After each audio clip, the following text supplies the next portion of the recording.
Ok? Nós. Ô Celso, pode dar início se quiser, hein? Tudo ok. Estou à Então, disposição. Uhum. a paz do Senhor para todos os irmãos. É um prazer, mais uma vez, nós estarmos aqui, reunidos, né, para mais uma ministração. E domingo passado, né, eu estava dando a oportunidade dos irmãos escolherem os temas, por não dar para abordar todo o Apocalipse em si, né? Aí a Meire, ela pediu que a gente ministrasse sobre o reino milenar de Cristo, mas antes eu vou ministrar sobre o anticristo. Aí no domingo que vem eu vou ministrar sobre o reinado milenar de Cristo, que aí o reinado milenar, como ele fica no finalzinho, a gente arremata com ele. Tudo bem, Meire? Né? Vamos fazer assim. Hoje nós estaremos estudando sobre o anticristo.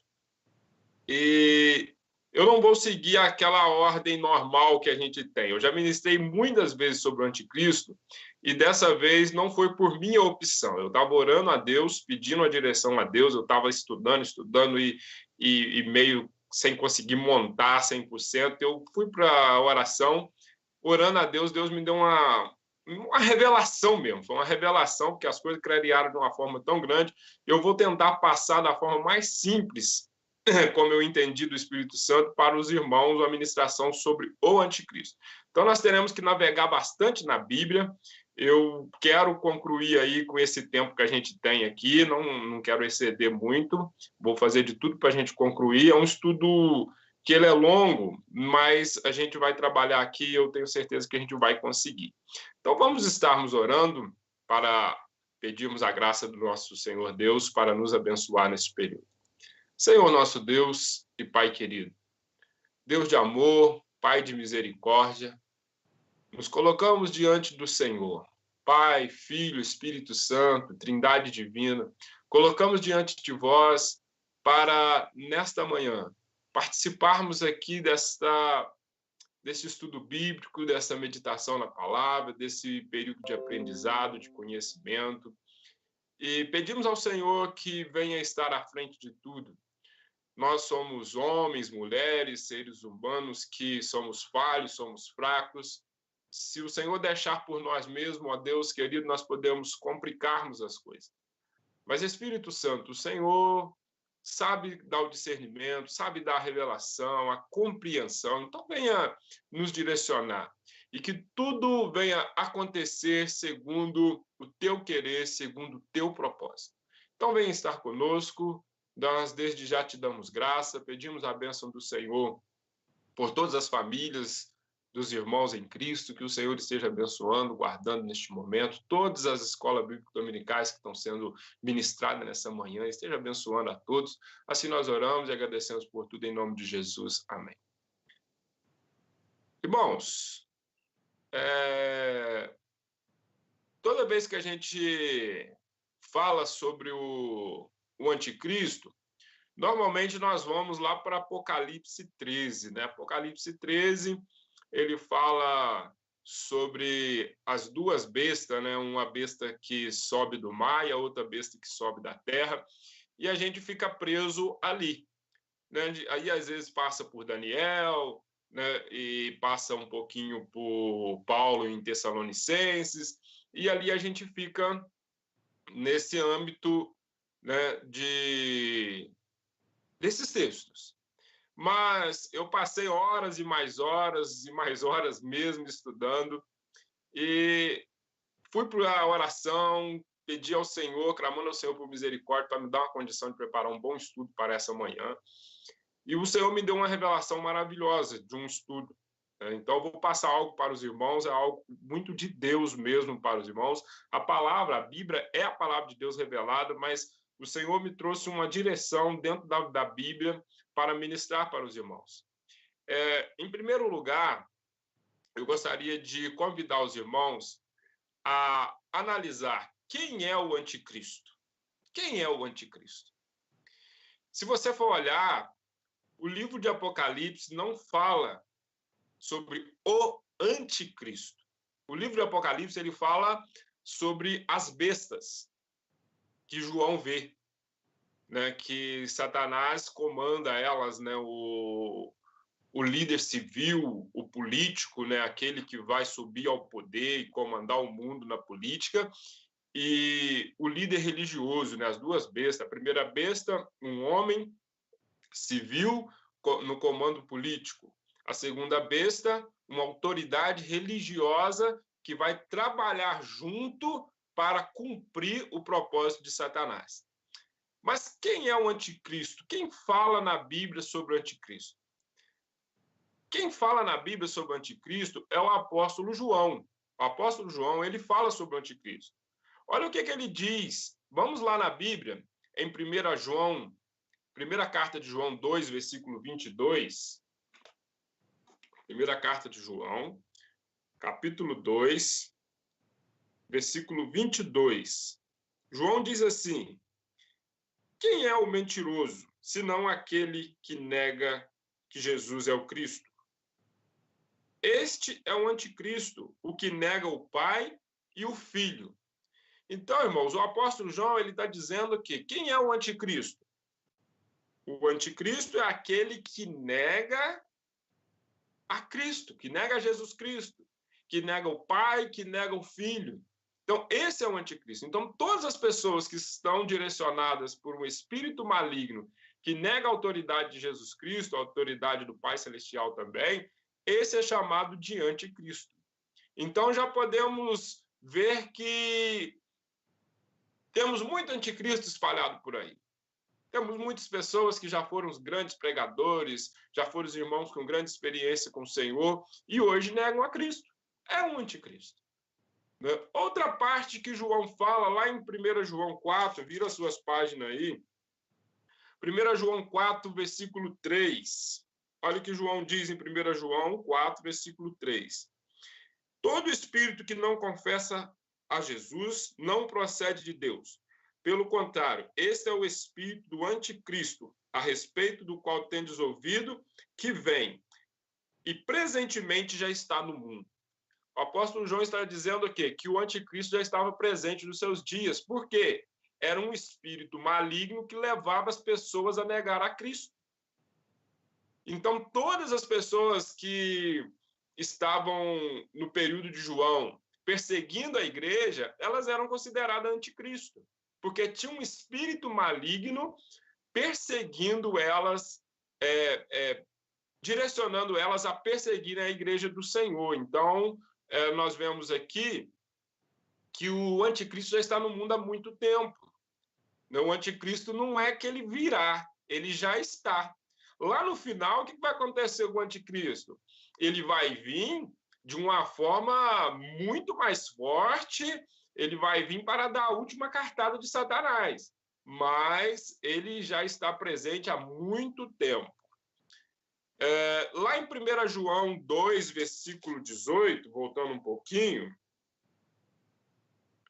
João diz assim, 1 João 2, versículo 18, filhinhos, já é a última hora, e como ouviste que vem o anticristo, também agora muitos anticristos têm surgido, pelo que conhecemos que é a última hora.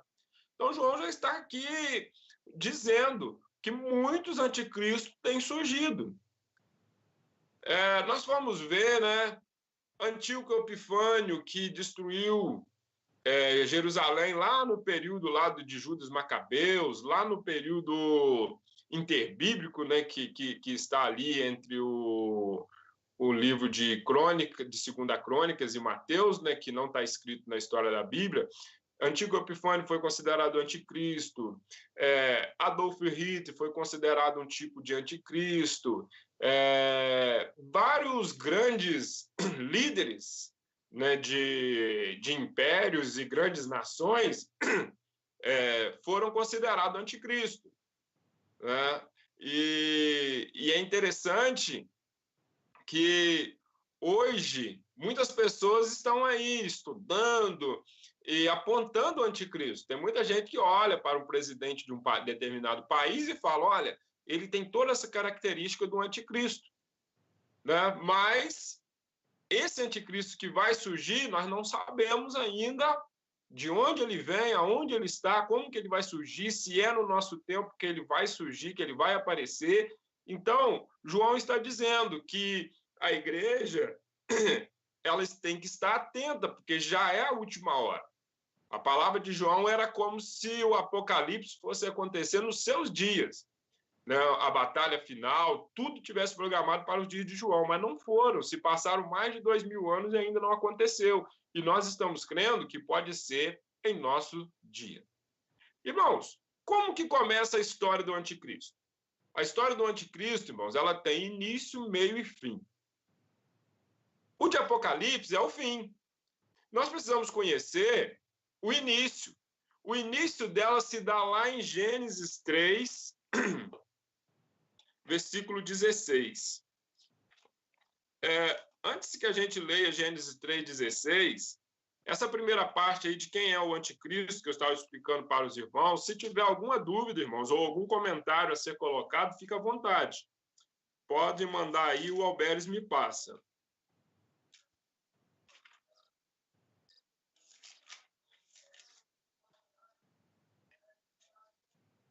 Alguém tem algum comentário a fazer, alguma pergunta?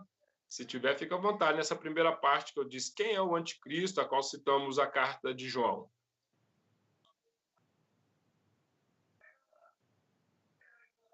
Então, pelo silêncio, prosseguimos.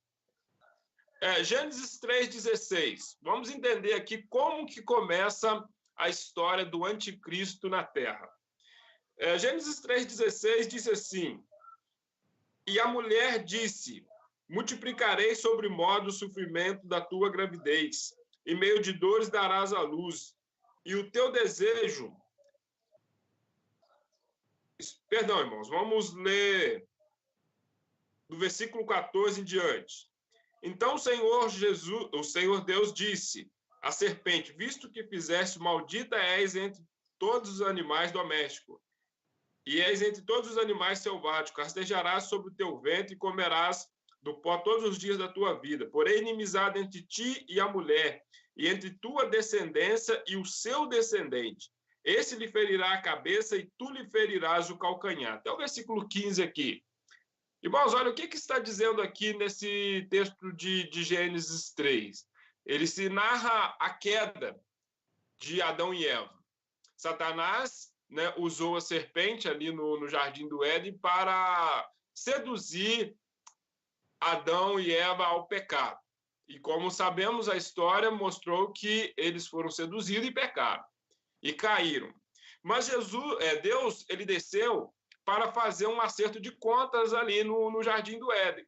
E ele, chamando a Eva e a serpente, que representava Satanás, ele disse que haveria uma grande inimizade entre os descendentes da serpente, no caso aqui Satanás, né, que nós sabemos que é Satanás que estava por trás da serpente.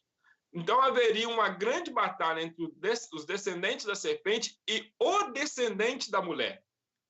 É importante frisarmos aqui, irmãos, que não é os descendentes da mulher, da Eva, é o descendente. Então, como está falando no singular, né, é uma pessoa só. E essa pessoa, nós vemos no decorrer da história da Bíblia, que essa pessoa é Jesus Cristo.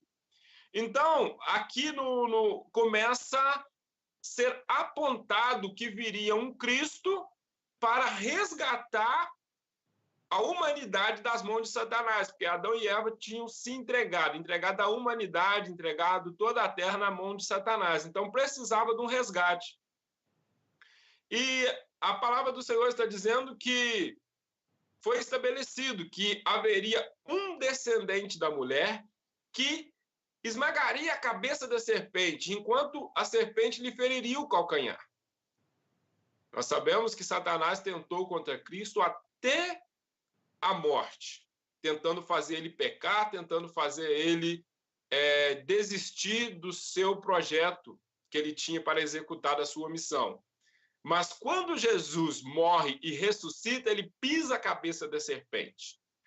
Irmão, Satanás aqui, quando ele ouve isso, ele já começa a uma grande estratégia de como impedir que o descendente da mulher o vencesse.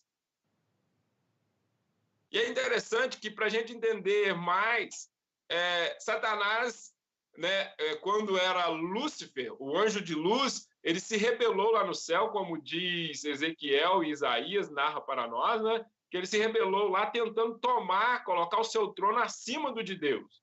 Só que ele foi vencido lá no céu. Aí ele desce para a terra e começa uma batalha contra o ser humano, contra a humanidade. E aqui na terra ele quer ter o domínio. Até hoje, Satanás está lutando para o domínio. Ele sabe que o céu pertence a Deus Pai, Deus Filho e Deus Espírito Santo e a todos aqueles que confessarem o nome de Jesus.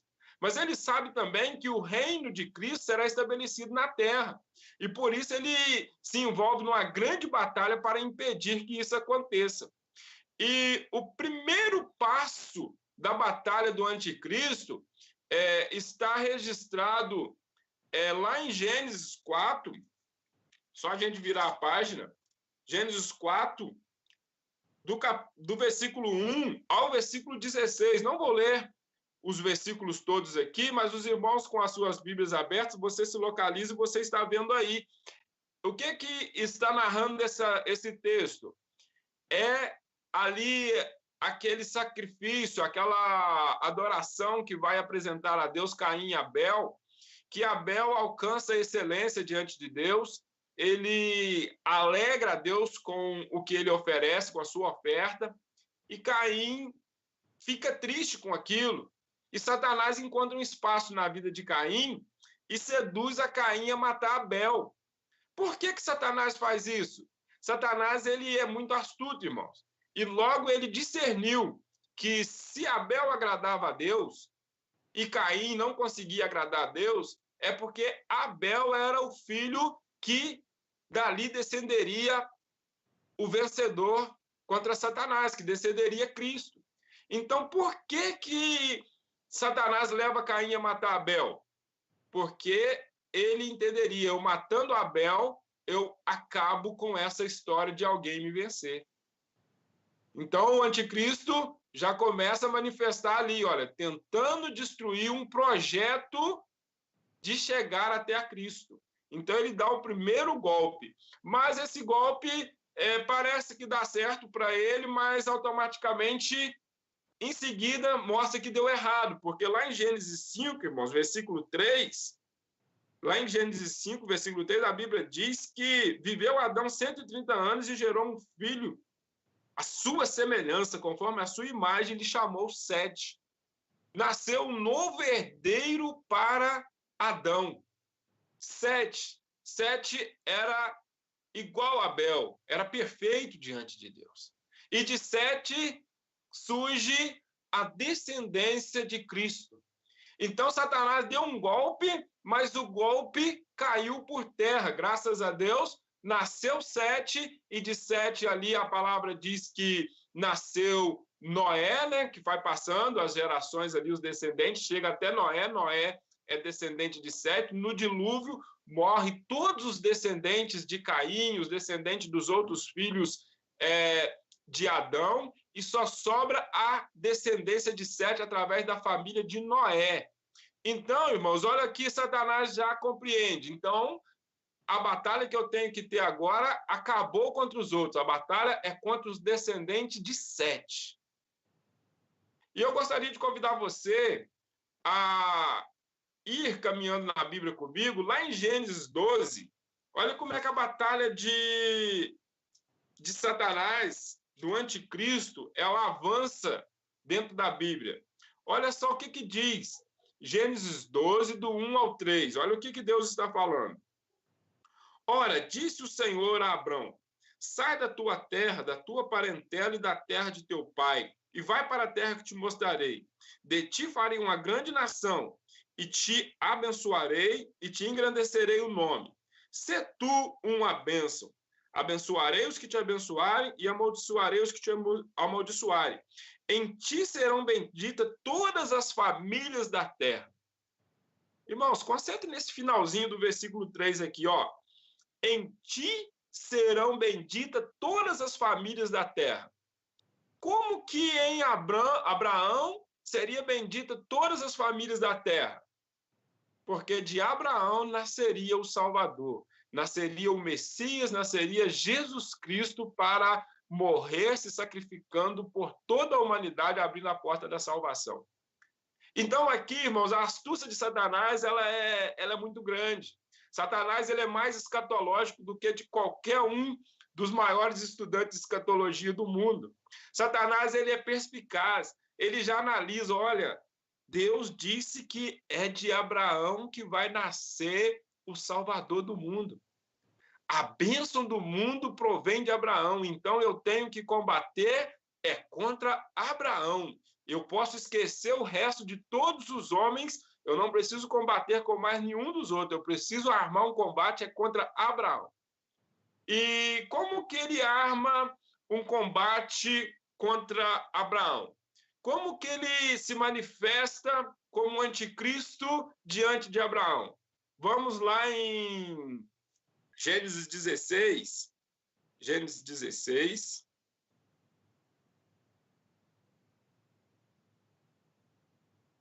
Gênesis 16, a partir do versículo 1. Olha o que diz aí, Gênesis 16, a partir do versículo 1. Ora, Sarai, mulher de Abrão, não lhe dava filhos. Tendo, porém, uma serva egípcia por nome Agar, disse Sarai a Abrão: eis que o Senhor me tem impedido de dar à luz filhos. Toma, pois, a minha serva, e assim me edificarei com filhos por meio dela. E Abraão anuiu ao conselho de Sarai. Então Sarai, mulher de Abrão, tomou Agar, a egípcia, sua serva, e deu por mulher a Abrão, seu marido, depois de ter habitado 10 anos na terra de Canaã. Ele a possuiu e ela concebeu. Vendo que ela havia concebido, foi sua senhora por ela desprezada. Satanás conseguiu implantar uma briga dentro da família de Abraão. E a Sara e Abraão conversando, pegaram uma serva para que ela fosse mulher de Abraão e tivesse um filho com Abraão.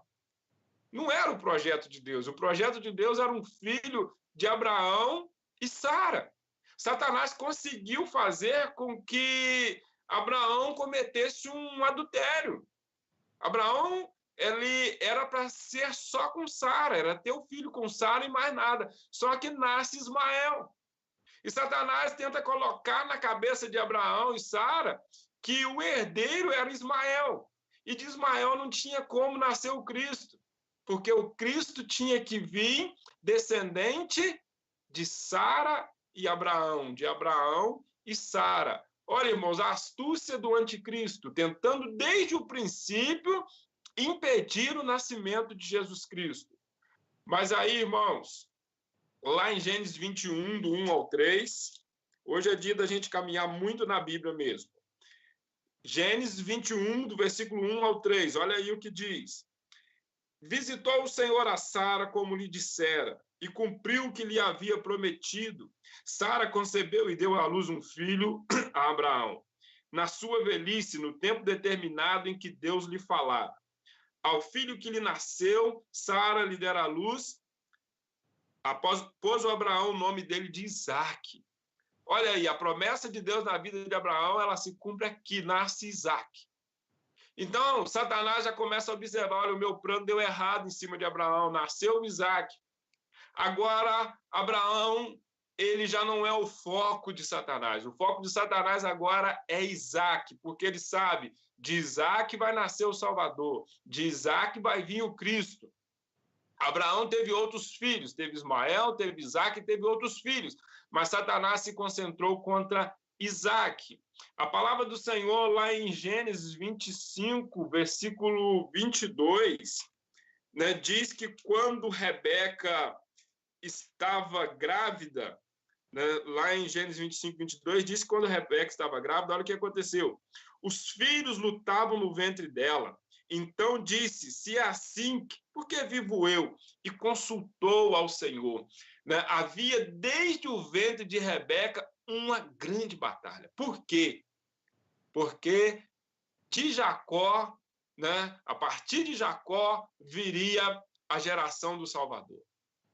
Viria o nascimento, né, do descendente da mulher, descendente de Eva. Então, Satanás ele já começa a manipular as coisas e a trabalhar desde o ventre de Rebeca. Os irmãos se lembram que Esaú nasceu primeiro. Esaú, ele era o primogênito, ele nasceu primeiro.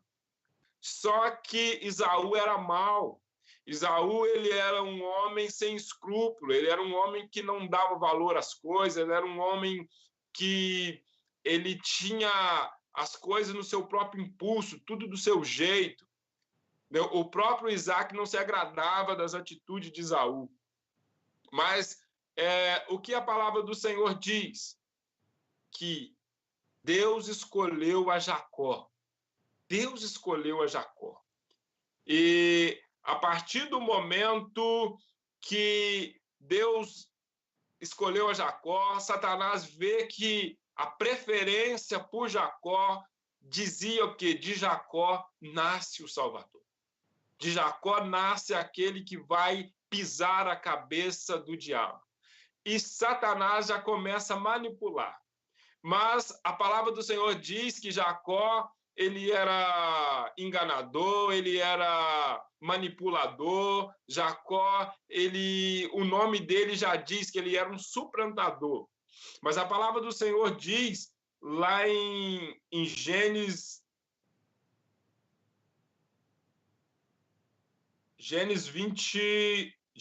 32. Gênesis 32 fala da experiência de Jacó com Deus.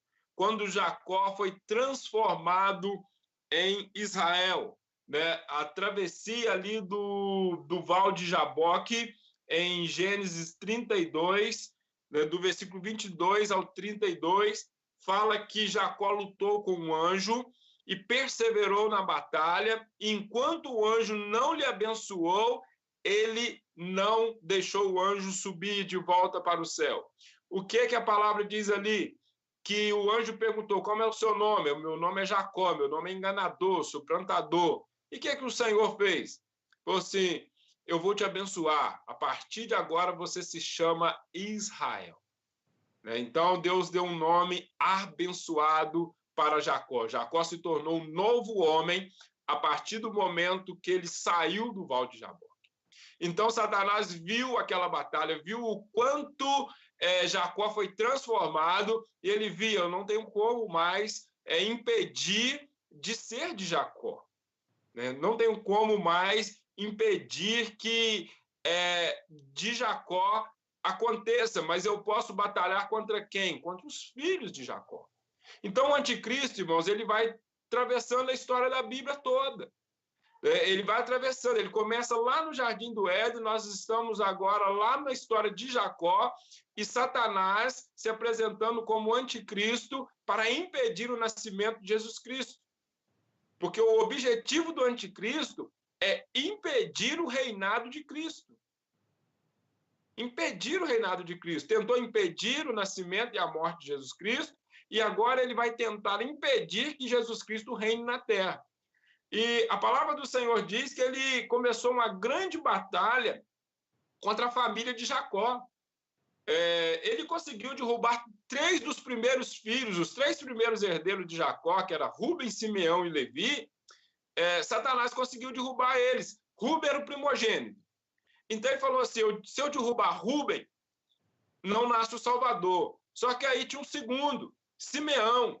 Ele falou: então eu derrubo o Simeão, derrubou o Levi, o terceiro também. Aí ele falou assim: agora eu vou derrubando até conseguir derrubar todos.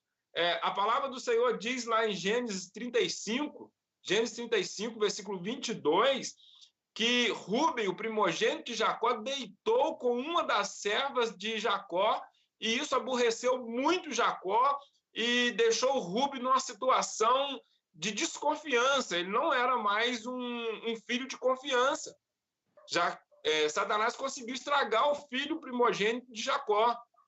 E aí nós vemos lá em Gênesis 34, 25, 31, né, quando Jacó faz um pacto com os descendentes da cidade lá de Siquém, os filhos de Siquém, né, quando ali ele planeja um casamento entre Diná e o príncipe de Siquém.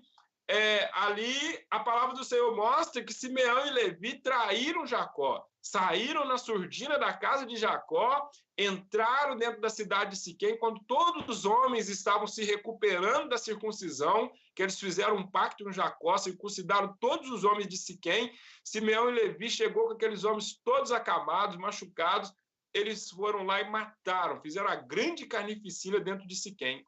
Então eles se tornaram homens maus diante de Deus e não tinham como deles proceder o Salvador. Aí a palavra do Senhor diz que um filho de Jacó, chamado Judá, passou a ter o direito da primogenitura. A palavra do Senhor nos mostra em Gênesis 49, irmãos. Gênesis 49, do 9 ao 12. Vamos lá na Bíblia conferir. Gênesis 49, do 9 ao 12. Olha o que diz sobre Judá. Quando Jacó estava para morrer, ele profetizou bênção sobre os seus filhos. O patriarca Jacó profetizou bênção sobre todos os seus 12 filhos. E olha o que ele falou para Judá. Do versículo 9 ao 12. Judá é leãozinho da presa subiste. Filho meu, encurva-se e deita-te como leão. E como leoa, quem o despertará? O cetro não se arredará de Judá, nem o bastão de entre os seus pés, até que venha Siló. E a ele obedecerão os povos. Então, olha só, irmãos. Jacó profetiza uma bênção sobre Judá, dizendo que o cetro, quer dizer, a família real seria. O cetro é aquele bastão que fica na mão dos reis antigos, que a gente vê nos filmes e seriados, aquele bastão, né, que é usado para estender, para dar o direito de falar às pessoas diante do rei, fazer uma condenação. Então, aquilo se chama o cetro. Então, ele disse que o cetro, quer dizer, o domínio real, estaria sobre a família de Judá. Deus falou isso com Jacó e Jacó profetizou essa bênção. E Satanás estava atento a isso. Ele falou assim, então agora eu posso esquecer os outros 11. Eu tenho que concentrar somente contra um dos filhos de Jacó. Eu tenho que concentrar contra a descendência de Judá. E lá em 1 Samuel 17, 12, né, nos mostra que Davi nasceu da família de Judá, da tribo de Judá. Então, Satanás ele já estava sabendo o quê? Que o Salvador viria dali. Mas é interessante a gente dar uma passadinha, irmãos, no que acontece lá no Egito. Lá no Egito, quando Jacó morre os 12 filhos e vai ficando só os descendentes, surge um rei que não conheceu a José, não conheceu Jacó, não conheceu a família original deles. E este rei, ele decide acabar com o povo de Israel no Egito. Olha o que ele faz em Êxodo 1:16. Êxodo 1:16. Dizendo, quando servirdes de parteira às hebreias, examinai. Se for filho, matai-o, mas se for filha, que viva. Olha, irmãos, parece a gente lendo, assim, esse rei simplesmente queria não deixar que as famílias dos israelitas se multiplicassem, né? Porque ele tinha medo que eles crescessem e tomassem o reinado dele. Quem já ouviu muitos pregadores falarem isso? Olha, o faraó tinha medo que o povo se multiplicasse e tomasse o reino dele e o Egito se tornasse dominado por Israel. E talvez até eu já usei essa menção em alguma ministração, mas eu fui entender na palavra que não é bem por aí. Que Satanás, o anticristo, se manifestou no faraó e falou para ele, mata todos os meninos, porque se matasse todos os meninos, não nasceria o Salvador. Não nasceria porque as filhas de Israel casariam com os egípcios. então nasceriam descendentes egípcios, então não teria como nascer o Salvador de egípcio, tinha que ser da original família israelita, dos judeus. Irmãos, olha aí uma batalha grave, uma batalha grande de Satanás, do anticristo, lá no Egito, tentando impedir o nascimento de Jesus Cristo. Mas ele não conseguiu, né? Ali se multiplicaram os filhos de Israel e eles saíram muito vitoriosos do Egito, chegaram, dominaram a Canaã e foram se tornando uma nação dentro de Canaã, até que a história mostra para a gente que nasceu Davi lá em 1 Samuel. Davi, como eu disse para os irmãos, ele é descendente de Judá, né? Eu citei o texto para os irmãos de 1 Samuel 17:12. Davi é descendente de Judá. E Davi nasceu, e quando Saul reinava, Saul era mau aos olhos de Deus, Saul não agradava a Deus, e Deus escolheu a Davi para promover através dele uma dinastia real em Israel. Promover através dele, né, um grande reinado. E Samuel vai até a casa de Jessé, naquela passagem que muitos irmãos já conhecem, né, onde passa-se todos os filhos de Jessé, até que trazem de longe Davi para ser ungido rei. E Satanás, ele olha, ele fala assim, então agora eu tenho que batalhar contra Davi. A partir de Davi e da sua descendência que eu tenho que batalhar. E como se manifesta o anticristo nos dias de Davi? Ele se manifesta através de Saul. Confira comigo em 1 Samuel 18, 17. 1 Samuel 18, versículo 17. Olha o que diz a palavra. 1 Samuel 18, 17. Disse Saul a Davi, eis aqui Merabe, minha filha mais velha, que te darei por mulher se me somente, filho valente. Guerrei as guerras do Senhor, porque Saul dizia consigo, não seja contra ele a minha mão, mas sim a mão dos filisteus. Satanás incitou o coração de Saul colocar Davi na linha de frente das guerras e expor Davi ao máximo de batalha para que Davi fosse morto. Saul falou, se eu matar Davi, fica ruim para mim. Mas se os inimigos matarem Davi, ele acaba, né, eu continuo com o meu reinado e Davi não toma posse. Essa era uma estratégia que não partia de Saul, ela partia de Satanás. Porque Davi, até aquele momento, ele não tinha filhos, ele não tinha assumido o reinado ainda. Se ele morresse ali, irmãos, não haveria Jesus Cristo Salvador. Satanás ia obter uma grande vitória contra Cristo e contra a humanidade. Mas a palavra do Senhor mostra que Deus livrou a Davi da morte. Tem uma segunda vez, né, lá no capítulo 19 de 1 Samuel, capítulo 19, versículo 8 ao 11. Olha o que acontece nessa parte. Tornou a haver guerra, e quando Davi pelejou contra os filisteus, os feriu com grande derrota e fugiram diante deles. O espírito maligno da parte do Senhor tornou sobre Saul. Estava este assentado em sua casa e tinha na mão a sua lança, enquanto Davi dedilhava o seu instrumento musical. Procurou Saul encravar a Davi na parede, porém ele se desviou do seu golpe, indo a lança ferir a parede. Então fugiu Davi e escapou. Mais uma vez, Saul tenta matar a Davi. Esse texto ele causa um pouquinho de confusão, irmãos, porque diz que um espírito maligno da parte de Deus possuiu a Saul. Mas quando a gente estuda a Bíblia inteira, você vai entender que não existe espírito maligno da parte de Deus. Isso foi uma forma dos escritores antigos escreverem. Eles entendiam que tudo o que acontecia no mundo partia de Deus. Então, eles, quando narra a história de Saul tentando matar Davi, eles escrevem como se fosse um espírito maligno partindo de Deus. Mas todo espírito maligno parte de Satanás. Os irmãos compreendem bem isso, não é algo que eu preciso martelar, né? Então, todo espírito maligno vem de Satanás. Então, Satanás dominou Saul, e ali o espírito do anticristo, a qual lá em 1 João fala, aquele que se opõe à obra do Senhor Jesus, tentou impedir que Deus fizesse a obra através de Davi e nascesse o Cristo.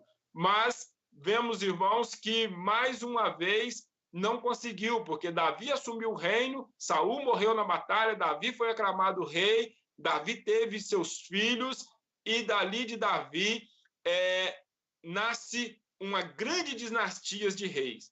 E o Senhor prometeu a Davi que sempre haveria um rei na família de Davi. Então, toda a vida, irmãos, que Israel voltar a ser uma nação, que voltar a estabelecer o seu reino, que hoje Israel é um estado ainda bem fragmentado ainda, ele está tentando se reconstruir lá no Oriente Médio, mas o que está acontecendo? Quando for reconstruído Israel como nação completa, eles vão ter um rei estabelecido. E quem vai ser esse rei? Esse rei não vai ser ninguém mais, ninguém menos do que Jesus Cristo, porque a Bíblia assim o diz, que Jesus Cristo reinará lá dentro de Israel, ele reinará todo o mundo. Então, Satanás teve mais uma derrota. Irmãos, avançando aqui no nosso estudo, eu gostaria de deixar aberto, né? Eu falei bastante aqui, citando os textos, citando os personagens, citando os acontecimentos em que vemos que o anticristo se manifestou no decorrer da história. Alguém tem alguma pergunta, algum comentário a fazer dentro desse período aqui que a gente avançou? Fique à vontade aí, passa para o Alberes aí no chat e ele passa para mim aqui.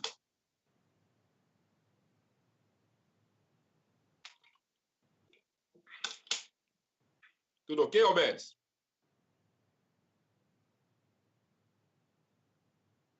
Espera só um pouquinho, só para dar um prazinho para o pessoal. Não, pode ir, estou tomando uma água aqui, aí já vai. Irmãos, se não estão entendendo, alguma parte que não entendeu, pode perguntar, pode questionar, eu volto lá, a gente lê novamente, a gente busca outro texto. Fique à vontade. Não teve, não. Teve, não? Não, será consegui. Que tá tudo 100%? Tomara, né? O pessoal tá ficando fera. Os irmãos estão entendendo, então, que o anticristo ele não é simplesmente no Apocalipse. O anticristo é no decorrer da história da humanidade. Ele começa em Gênesis e vai passando. Agora, eu gostaria de passar com vocês em um momento em que o anticristo manifesta de uma forma muito forte. E ele quase conseguiu arquitetar uma grande derrota, um extermínio de todos os judeus. Os irmãos se lembram que o reinado de Israel foi dividido, né, entre Judá e Israel. Judá para um lado, Israel para um outro. No Judá reinou os descendentes de Davi. E lá no norte, né, ficou o reino de Samaria, né, vários reis de várias tribos passaram lá no outro reino. Então, nós vemos que o reino de Judá ele foi levado cativo pelos babilônicos.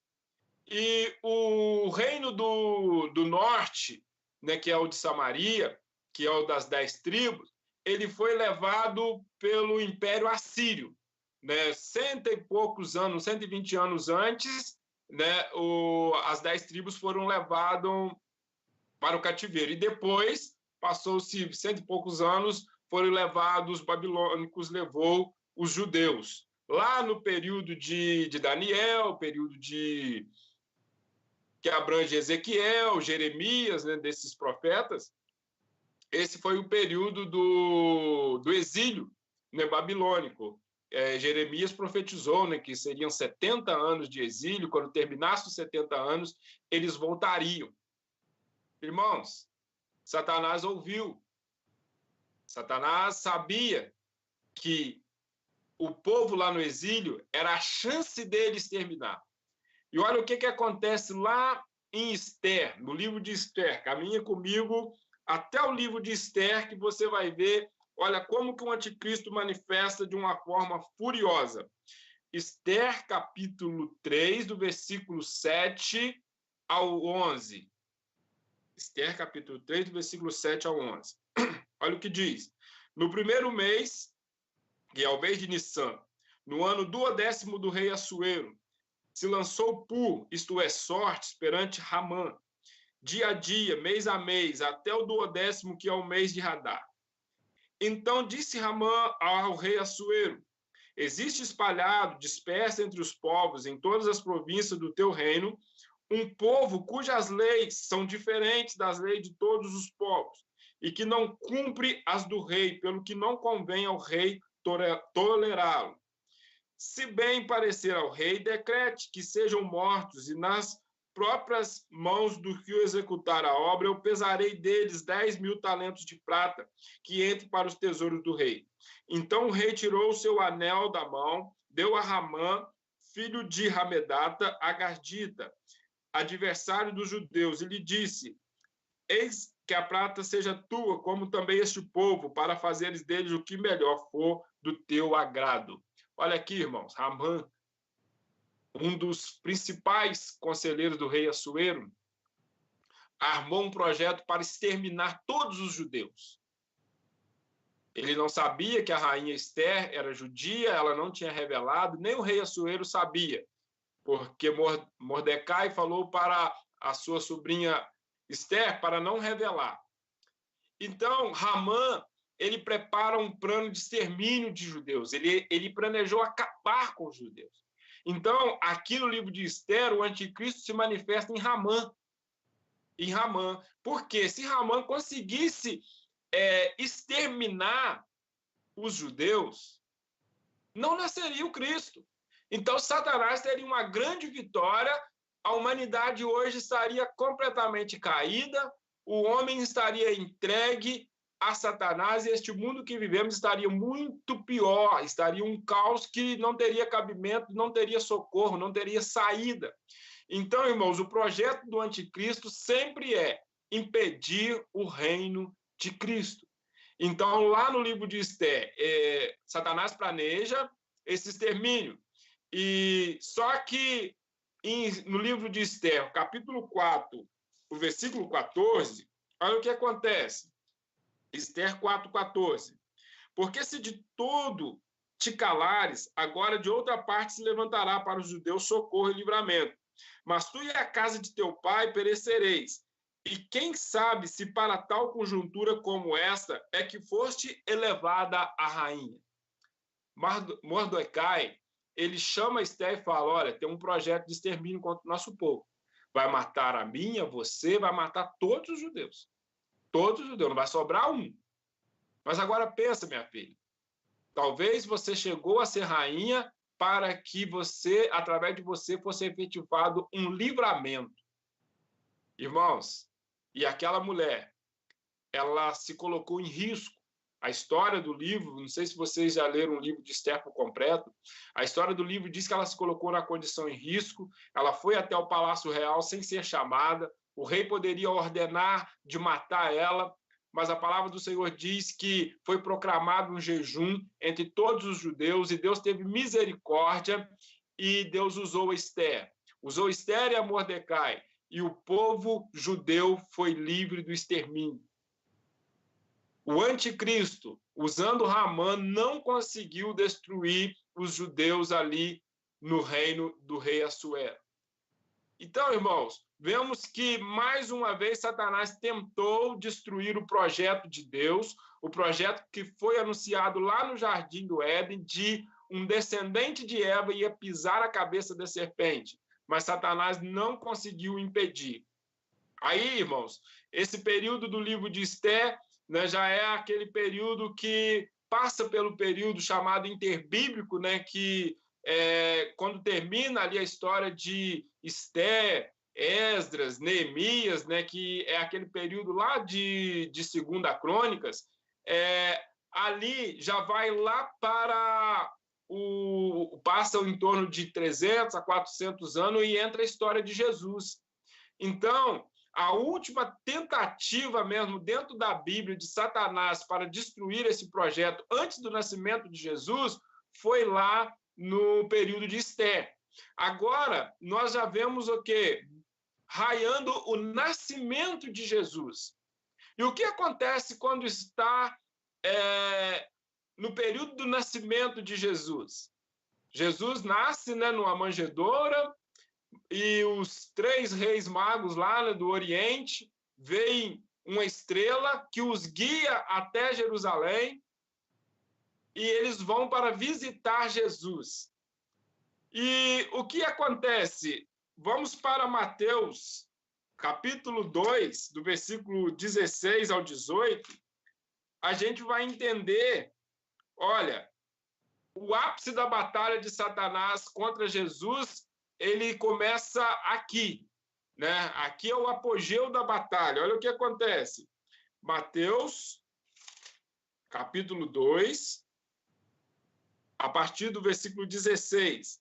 Vendo-se iludido pelos magos, enfureceu-se Herodes grandemente e mandou matar todos os meninos de Belém e de todos os seus arredores, de 2 anos para baixo, conforme o tempo do qual com precisão se informara dos magos. Então se cumpriu o que fora dito por intermédio do profeta Jeremias. Ouviu-se um clamor em Ramá, pranto, choro, grande lamento. Era Raquel chorando por seus filhos, inconsolável, porque não mais existem. Irmãos, Herodes matou toda a geração dos meninos que nasceram nos dias de Jesus, entre a faixa de 2 anos, por ele não ter uma precisão, entre a faixa de 2 anos ele mandou matar, porque ele tinha combinado com os magos. Olha, vocês voltam e me falam, porque eu vou lá. Ele queria matar Jesus pessoalmente, mas o Senhor alertou os magos para não voltar, e ele ficou revoltado. Ele mandou matar todas as crianças até 2 anos, todos os meninos. As meninas viveram, porque uma menina não seria o Messias, seria um menino, seria o descendente da mulher, o descendente de Eva. E Herodes tentou matar a todos. Mas Jesus, a palavra diz, você conhece a história, Jesus foi levado para o Egito, foi guardado no Egito, e depois de algum tempo, quando Herodes morreu, Jesus voltou. Jesus voltou. Mas Herodes morreu. Mas o espírito do anticristo não morreu. Ele continuou. E olha, a palavra diz que Jesus, ele antes de começar o seu ministério, ele foi tentado, né? Então vamos na palavra do Senhor, que vemos que Jesus ele foi tentado lá em Mateus capítulo 4, versículo 1 ao 11, né? Diz assim, Mateus capítulo 4, a partir do versículo 1. A seguir foi Jesus levado pelo Espírito ao deserto, para ser tentado pelo diabo. Aqui o diabo se manifesta diretamente contra Jesus. E depois de jejuar 40 dias e 40 noites, teve fome. Então o tentador, aproximando-se, lhe disse, se és filho de Deus, manda que estas pedras se transformem em pães. Jesus, porém, respondeu, está escrito, não só de pão viverá o homem, mas de toda a palavra que procede da boca de Deus. Satanás segue. Então o diabo levou a cidade santa e colocou sobre o pináculo do templo. E lhe disse, se és filho de Deus, atira-te daqui abaixo, porque está escrito, aos teus anjos ordenará o teu respeito que te guardem. Eles te sustentarão nas suas mãos, para não tropeçares em alguma pedra. Jesus respondeu, também está escrito, não tentarás o Senhor teu Deus. Levou ainda o diabo a um monte muito alto, mostrou-lhe todos os reinos do mundo e a glória deles. E lhe disse, tudo isso te darei se prostrado me adorares. Então Jesus lhe ordenou, retira-te, Satanás, porque está escrito, ao Senhor teu Deus adorarás, só a ele darás culto. Com isso deixou o diabo, e eis que vieram anjos e o serviam. Então, irmão, nessa passagem da tentação, se Satanás conseguisse êxito contra Jesus aqui, Jesus deixaria de ser o Salvador. Ele estaria se submetendo às vontades de Satanás e não às vontades do Pai. Mas a palavra diz que Jesus suportou tudo na palavra, mesmo tendo fome, mesmo sendo tentado, mesmo passando por todos os riscos, ele suportou e venceu a Satanás ali na tentação. Então, irmãos, nós sabemos que Satanás estava por trás da crucificação de Jesus. Os judeus, eles não crucificariam, levariam Jesus à crucificação por si só. Por si só. Tinha algo maior por trás. Satanás trabalhou dentro dos líderes religiosos judeus um plano grandioso de matar Jesus. Então, bateram, espancaram Jesus de todas as formas para tentar fazer Jesus pecar, tentar fazer Jesus desistir do projeto de salvação. Não conseguiram fazer Jesus pecar. Eles levaram ele, penduraram... Tem um barulho aqui. Penduraram Jesus numa cruz para a pior morte possível, onde talvez qualquer um de nós não resistiríamos uma negação. Mas Jesus resistiu, ele não negou. Então, neste momento, o que acontece? Satanás é pisado na cabeça, porque cumpre-se a profecia de lá de Gênesis 3, versículo 15, que Satanás feriria-lhe calcanhar, porque Jesus ele passou por um sofrimento muito grande. Foi um sofrimento muito angustiante. Satanás feriu o seu calcanhar, mas Jesus pisou a cabeça do diabo. Glória a Deus. Jesus pisou a cabeça da serpente e, a partir dali, a humanidade teve uma luz raiando para ela. Teve uma porta de salvação sendo aberta. Então, Satanás ele já não conseguiria mais impedir que Cristo salvasse as pessoas. Agora, Satanás ele começa uma batalha contra a igreja do Senhor. Irmãos, lá em Atos 1:8, a palavra do Senhor diz: recebereis o poder ao descer sobre vós o Espírito Santo, e sereis minhas testemunhas em Jerusalém, e foi passando pela Judéia, Samaria, até os confins da terra. Então, Satanás, irmãos, viu que a igreja do Senhor trabalharia para estabelecer o reino de Cristo. A igreja do Senhor seria a ferramenta do estabelecimento do reino de Cristo. Então, Satanás ele não se concentra tanto em Israel mais. Ele se concentra mais na igreja. E ele começa uma grande batalha contra a igreja do Senhor. Mas Satanás sabia também que havia uma promessa de Jesus, lá em Mateus 16, versículo 18, que Jesus falou o seguinte, em Mateus 16, 18. Também eu te digo que tu és Pedro, e sobre esta pedra edificarei a minha igreja, e as portas do inferno não prevalecerão contra ela. Satanás sabia, ele poderia lutar de todas as formas para impedir o sucesso da igreja, mas ele não conseguiria impedir que a igreja existisse. Ele poderia atrasar a evolução da igreja, poderia atrasar o desenvolvimento, atrasar algumas obras da igreja, mas impedir que a igreja progredisse, ele nunca conseguiu e nunca vai conseguir, porque a igreja pertence a Cristo, e Cristo garantiu: as portas do inferno não prevalecerão contra a igreja do Senhor. Irmãos, Satanás pode estar combatendo contra a minha família, contra a sua família, contra as nossas igrejas. Hoje estamos longe dos templos, longe de reunir, e isso atrapalha muitas pessoas não estão conseguindo vencer dificuldades porque precisam de certas ajudas que fora da igreja às vezes se torna um pouco difícil, mas essa é uma etapa muito difícil, irmão, que nós temos que vencer, faz parte desse projeto que Satanás está arquitetando de impedir o sucesso da igreja do Senhor. Satanás está se aproveitando dentro dessa pandemia para agir contra a igreja do Senhor. Mas se você, se eu, se nossas famílias, se os cristãos resistirem a Satanás, nós sairemos lá na frente. Outro dia, o pastor Zé de Freitas e eu, nós estávamos conversando pelo telefone, nós estávamos falando: irmãos, as promessas do Senhor continuam de pé. Nós vamos fazer uma grande obra dentro de Una. A Igreja Tabernáculo ela tem uma promessa de uma grande obra dentro de Una, e Satanás não vai impedir. Em breve nós seremos liberados para voltar. E eu gostaria de clamar a você, Irmão, se prepara, encha de vigor espiritual, encha de coragem, encha-se de ousadia em Deus, para que assim que as coisas forem liberadas, nós possamos começar uma grande avalanche de obras para o reino de Deus. Para o reino de... Vamos fazendo o que der para nós fazermos agora, no tempo que temos, vamos fazendo, não vamos parar.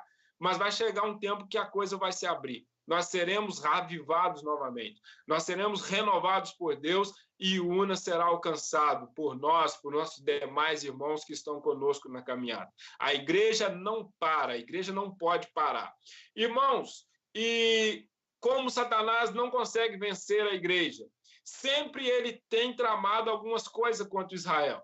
Os irmãos se lembram que na história de Israel, lá no período de 70 depois de Cristo, um comandante do exército romano que viria a ser imperador logo em seguida, chamado Tito, ele entra em Jerusalém em 70 depois de Cristo, invade, destrói Jerusalém, destrói todo o reinado ali que Roma tinha sobre os judeus, aquele domínio do período de Jesus, tudo aquilo, aquela estrutura que existia foi destruída por Tito em 70.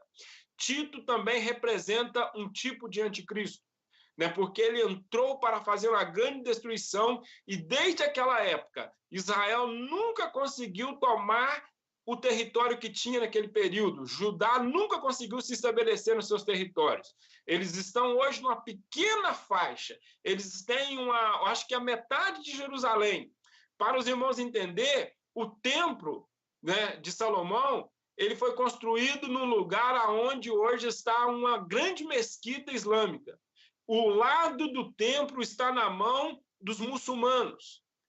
Então, irmãos, Satanás ele sabe que a igreja está estabelecendo o reino espiritual de Cristo na terra, mas que Israel ainda faz parte de quando foi estabelecer o reino literal de Cristo na terra. O reino será estabelecido por Cristo e Israel será um instrumento. E Satanás batalha contra a igreja e batalha contra Israel. Vocês lembram da história de Hitler? Hitler, lá na década de... lá no período de 1940 a 1945, teve uma grande carnificina chamada de o Holocausto. O Holocausto, quando Hitler matou muitos judeus. Calcula-se que ele matou 2/3 dos judeus que existiam no mundo naquele período. Hitler também foi considerado um tipo de anticristo. O espírito do anticristo estava sobre Tito, estava sobre Hitler, estava sobre Maomé também, que Maomé também tentou acabar com Israel, de todas as formas, acabar com os judeus, lá no período do estabelecimento da religião muçulmana, e até hoje está lá, né, países tentando destruir Israel. O espírito do anticristo está agindo, né? Assim como João disse que ele já estava presente, o espírito do anticristo está presente em nosso meio, irmãos, batalhando contra a igreja e batalhando contra Israel. Mas a coisa vai ficar pior, porque lá no capítulo 13 de Apocalipse, irmãos, olha como que é. Agora no finalzinho, quando estamos encerrando o nosso estudo, é que nós vamos ver no capítulo 13 de Apocalipse, eu já estou encerrando, eu não vou me apegar muito aqui, porque o objetivo maior era mostrar para vocês que o anticristo está presente ao longo da história, que esse último que há de aparecer, né, tanto a besta política quanto a besta religiosa, eles serão só a última cartada de Satanás. Não haverá mais chance, então Satanás dará essa última cartada. Então, aqui no capítulo 13, diz que João fala assim: vi emergir do mar uma besta que tinha 10 chifres e 7 cabeças, e sobre os chifres 10 diademas, e sobre as cabeças nome de blasfema. A besta que vi era semelhante a leopardo, com pés como de urso, com boca como de leão, e deu-lhe o dragão o seu poder, o seu trono e a grande autoridade. Irmãos, esse dragão aqui de Apocalipse, principalmente narra esse dragão aqui no capítulo 12 de Apocalipse, e depois fala dele no capítulo 13. Ele é especificamente Satanás. Satanás é o espírito do anticristo. E a palavra está dizendo aqui que essa besta que terá domínio no mundo, o poder dela é vindo de Satanás. Então, João diz que viu emergir do mar. O mar aqui simboliza pessoas, vai simbolizar uma democracia. Essa besta será levantada num regime democrático. Ela não será um ditador que será levantar, que vai se impor. Não, ele será levantado num período democrático, né? E tudo indica que ali naquele eixo da Europa, eu não posso especificar porque é especulação. Tem gente estabelecendo aliança, que 10 países, né, que a palavra do Senhor está dizendo aqui que 10 diademas simbolizam 10 coroas, 10 reinos, 10 países. 10 países estabelecerão o reino do anticristo, estabelecerão o domínio. Então, sabemos que se juntar hoje 10 grandes nações europeias, eles vão formar um bloco muito forte, que não há comparação com China, com Estados Unidos, que são as grandes potências hoje. Se juntar 10 grandes potências europeias, imagina comigo aqui, se junta o Reino Unido, se junta a França, se junta Espanha, se junta Itália, aí você vai juntando várias outras nações, formam 10, e esses 10 decidem lançar um homem para mostrar que ele tem capacidade de dominar o mundo. Isso aí pode acontecer a qualquer momento, irmãos. Nós não precisamos especular. E a palavra diz que João viu uma besta, e que a besta tinha o formato de vários animais, e que esses formatos desses animais remetem aos grandes impérios que passaram. Lá no livro de Daniel fala muito sobre esses impérios, que é o império egípcio, o império assírio, o império babilônico, o império persa, o império grego e o império romano. Então, esses impérios que dominaram o mundo até os dias de João. Os dias de João, quem dominava era o Império Romano. Hoje, irmãos, nenhum desses impérios estão de pé. Nenhum desses impérios estão de pé. Mas a palavra está dizendo que, através das nações que compunham esses impérios, então, irmãos, várias nações da Europa faziam parte do eixo do Império Romano. E dessas nações vão surgir o anticristo. Não podemos dizer de qual delas se juntarão, mas virá dali. Então, irmãos, o anticristo vai dominar o mundo. Muita gente diz, não, o anticristo vai dominar só o mundo do período de João. Não. João falava do mundo do seu período, Daniel falava do mundo do seu período, mas nós temos que entender que ele dominará o mundo do nosso período. Hoje, a humanidade já está clamando por um grande líder mundial. Eu não estou dizendo mentira, vocês sabem, vocês têm visto os jornais. A humanidade clama por um grande líder mundial, mas isto está prestes a acontecer, nós cremos que é na nossa geração. Então, irmãos, o que nós queremos hoje entender, e precisamos entender, não é quem é o anticristo agora, não é de presidente de qual país, não é o ministro de qual país, quem é esse homem, não. Precisamos entender que ele é um espírito maligno. Precisamos entender que o anticristo não é simplesmente um homem. Um homem é o instrumento do anticristo. É um líder político e um líder religioso. Serão simplesmente instrumentos. Eles ajudarão o Satanás a formar uma trindade satânica. Satanás comandando a besta política e a besta religiosa, formando um tridente maligno. E isso está prestes a acontecer. Nós estudamos sobre o arrebatamento da igreja. Alguns acreditam que a igreja não passa por esse período. Outros dizem que a igreja viverá metade desse período. Outros dizem que a igreja viverá esse período todo. Independente do que acontecer, Deus falou, através de Jesus, que as portas do inferno não prevalecerão contra a igreja do Senhor. Irmão, se a igreja for liberta antes, graças a Deus, veremos tudo lá do céu, como assim eu imagino. Mas se a igreja não for liberta desse período e tivermos que atravessar, fique tranquilo, se você e eu formos servos de Deus verdadeiros, nós conseguiremos vencer esse período no nome do Senhor Jesus. Independente do que venha acontecer, irmãos, vamos continuar com a nossa fé firme em Jesus Cristo, pregando o evangelho, tentando levar cada dia mais pessoas a Cristo. Porque, irmãos, a história dessas bestas, elas terminarão lá no capítulo 19 de Apocalipse, narra a derrota da besta e do falso profeta, que é a segunda besta.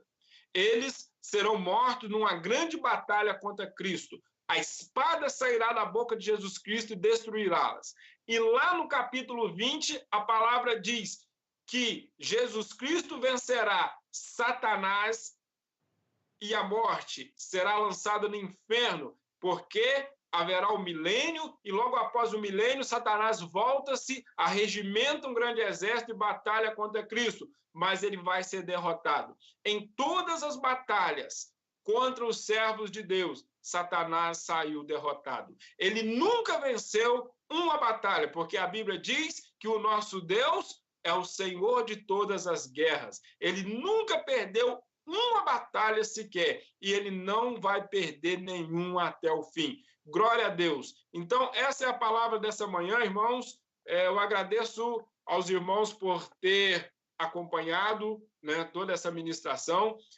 Que Deus abençoe, mas está aberto aqui neste finalzinho o espaço. Quer comentar? Fique à vontade. Quer perguntar? Fique à vontade. Nós estamos encerrando aqui, vamos estar orando daqui a pouquinho, mas nesse momento fique à vontade, né? Nós não estamos tão próximos assim fisicamente para ficar mais fácil, mas aqui você pode usar a ferramenta que você tem aí para perguntar. Fique à vontade e nós estaremos encerrando logo em seguida.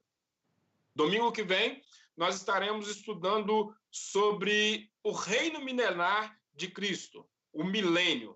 Né? Será que o milênio ele é literal? Será que ele não é? Como que funciona essa questão do milênio? Quais as escolas, né, de estudos que tem sobre o milênio? Assim como o arrebatamento, o milênio tem algumas escolas que nós estaremos estudando aqui também domingo. Será o nosso último estudo aqui nesse bloco sobre escatologia no Apocalipse. Amém?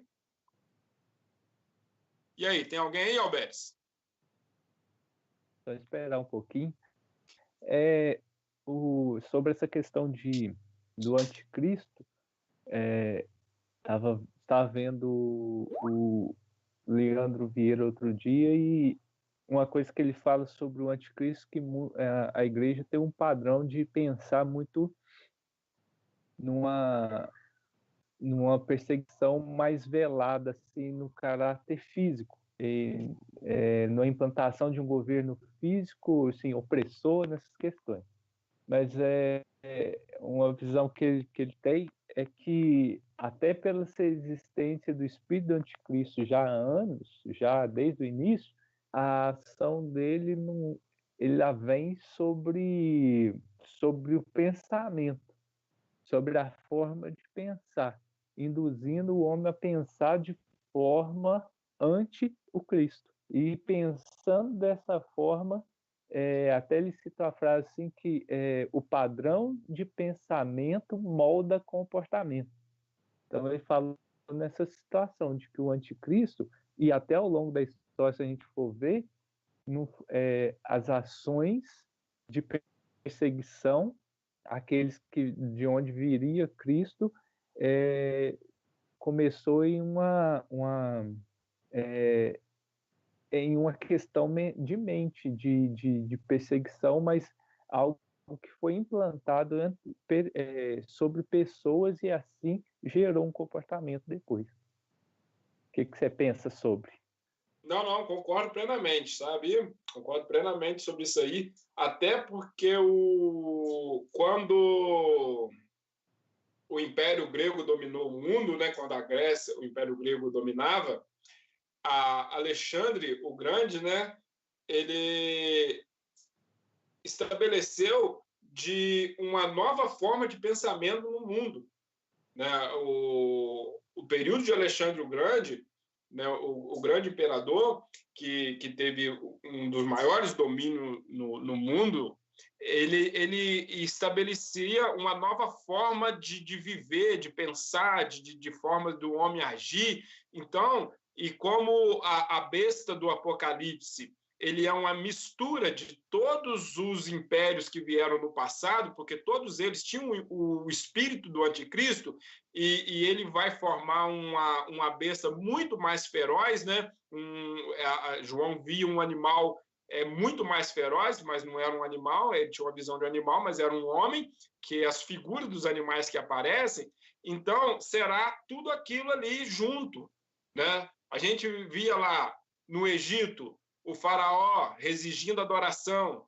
A gente via no período babilônico o Nabucodonosor fazendo uma estátua, exigindo adoração. Então, é tudo uma forma de inculcar na mente das pessoas o entendimento. Olha, abandona tudo aquilo que você entende e venha para uma nova visão. É isso que o irmão lá fala, não é? Então, abandona toda a sua compreensão e entra por uma compreensão nova que nós estamos te passando.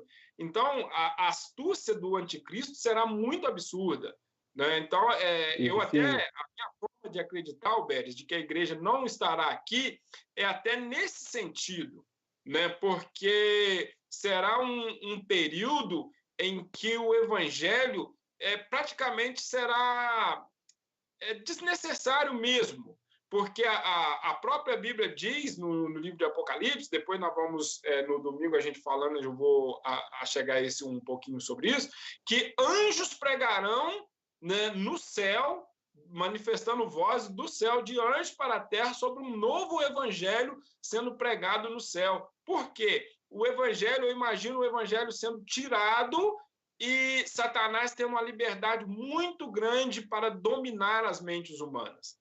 É uma coisa que me leva a entender que a igreja não passará por esse período por isso, mas nada impede também que ela passe e resista. Aí eu acredito, Alberes, que a igreja vai diminuir o seu percentual de uma forma muito grande. Né? Porque aí você entra imagina... entra até o que Jesus disse, que se não abreviasse esses dias, nenhum se salvaria.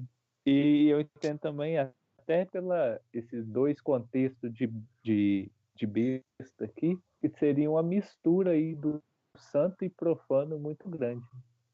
É uma astúcia muito grande de Satanás, né? Porque ele vem na raia da política, né? E implanta um domínio. E depois ele usa a área da religião, que é as duas coisas que movem o mundo hoje, né? Política e religião. Até hoje elas nunca se uniram. Mas no final, Satanás vai conseguir unir as duas, né? Vai botar elas tudo numa plataforma só, aí vai ficar difícil combater isso aí, né? Eu também acompanho essa linha aí. Mas se a gente for ver, essa implantação, né, já está acontecendo, né, Celso? Porque a gente vê muitas coisas do mundo entrando dentro da igreja, né? Como se fosse uma forma normal, uma nova versão de interpretação da Bíblia. É a questão que a gente sempre fala, a questão do não tem nada a ver. Ah, isso não tem nada a ver. Ah, isso não tem nada a ver. Né? Igual você mesmo falou, o anticristo vai vir de uma democracia. E hoje a gente vê muito isso, essa liberdade da democracia, ela faz e junta isso com o padrão, né? Igual o Alberes falou, sobre o padrão de comportamento molda o padrão de pensamento. Né? Aliás, o padrão de pensamento molda o comportamento, né? Ao contrário. E você vê isso porque, da mesma forma que o anticristo tentou matar os meninos na época de Jesus, na época de Moisés, Satanás também tem matado os meninos hoje na nossa geração. Mas com o quê? Com uma forma diferente de pensamento. A questão do homossexualismo, por exemplo. Ele muda as estratégias, mas ele muda, assim, a modo de exercer, né? Hoje em dia não vem matando fisicamente, mas ele vem matando através do padrão de pensamento e de comportamento. Por aí você vê que ele sempre age da mesma forma, ele só muda a estratégia, né? Se você for olhar para essas coisas. Então, a gente vê, hoje em dia, o espírito do anticristo agindo nos nossos dias com muita força, em todos os sentidos. E se a igreja não tomar cuidado, isso vai entrar cada vez mais dentro da igreja. Se as pessoas não tiverem o tino para perceber isso, eu acho que é por isso que a Bíblia também fala que no fim dos tempos, né, o amor de muitos esfriariam, né? Porque justamente por esses pensamentos e esses comportamentos sendo modelados pelo mundo, né? Até pela questão, como eu te falei, do nada não tem nada a ver, né? Isso vai entrando no meio da igreja, entendeu? E é muito É difícil. como E hoje em dia é muito o, difícil você combater isso através de pensamento, porque esses meninos hoje têm acesso a muita informação. E nem sempre a mas informação que eles isso, têm acesso é uma realidade do o céu, que né? Jesus, o que Jesus disse sobre, por isso que é uma questão da igreja ter atenção, porque isso vai ser algo que não tem como ser evitado. Porque o que Jesus disse? Que os dias do fim, ele seria como os dias de Noé, ou seja, dias comuns, dias normais, uma aparência normal, entendeu? Então, hoje a igreja é o Noé.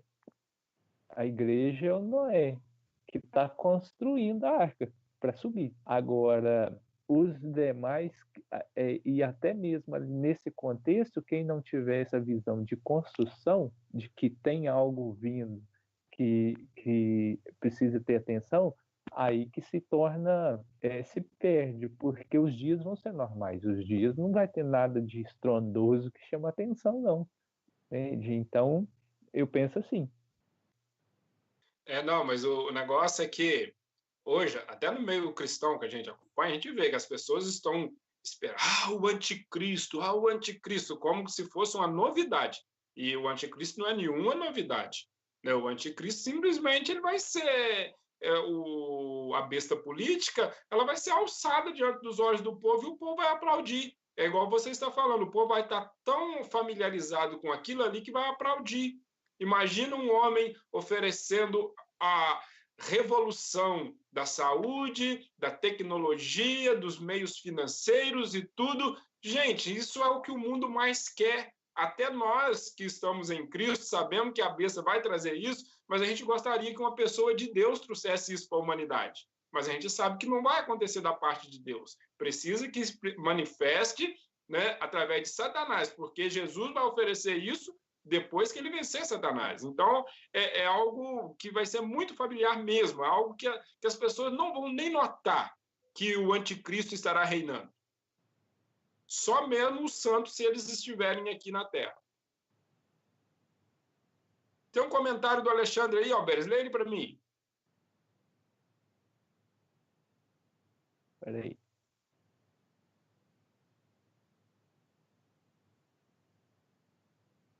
Não, Alexandre, não, Ané.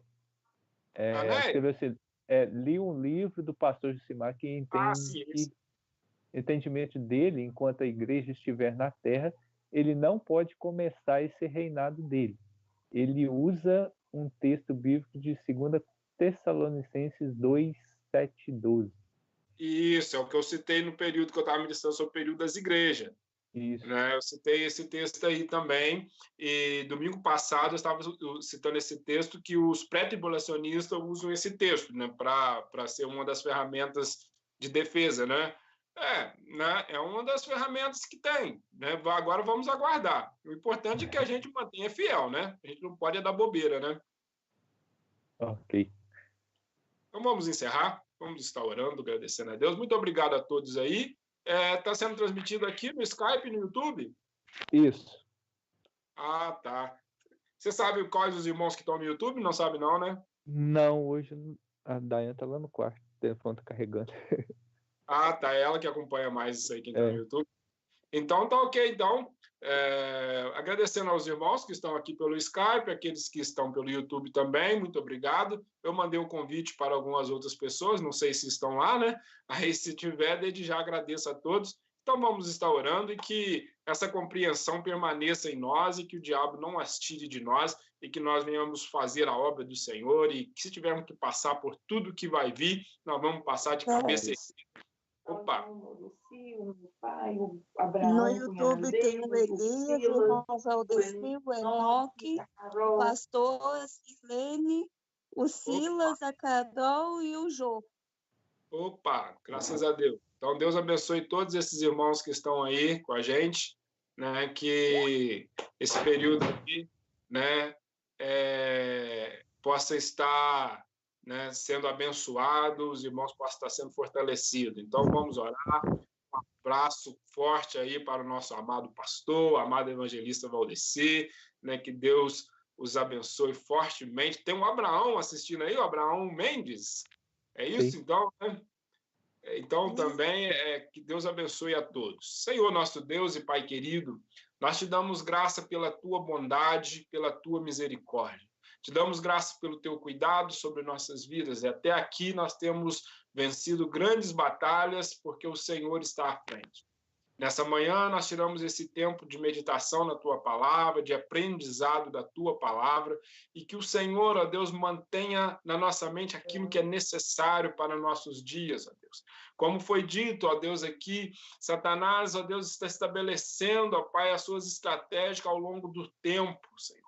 Em cada tempo ele tem uma estratégia, e hoje Satanás está lançando estratégia que muitas das vezes nós desconhecemos, mas sabemos que o Senhor, na hora certa, revela para nós o que devemos fazer e como devemos agir. Então, continua capacitando a tua igreja, continua capacitando o teu povo. Assim nós oramos e damos graça por tudo. Abençoa os irmãos que estão participando, aqueles que não estão, aonde estiverem. Guarda, protege a cada um, livra do mal. Senhor, abençoa as pessoas que estão nos hospitais, enfrentando os problemas de saúde, principalmente Covid-19. Senhor, esteja abençoando, fortalecendo, citando, Senhor. O irmão Antônio, Senhor, aquela irmã lá de Lajinha, esposa do pastor, ó Pai querido, então que o Senhor esteja abençoando, fortalecendo a todos, e que todos possam se recuperar, como muitos, ó Deus, que estivemos orando, estivemos o prazer de vermos eles voltando para casa. Então que o Senhor esteja abençoando. Abençoa, Senhor, querido, a todos.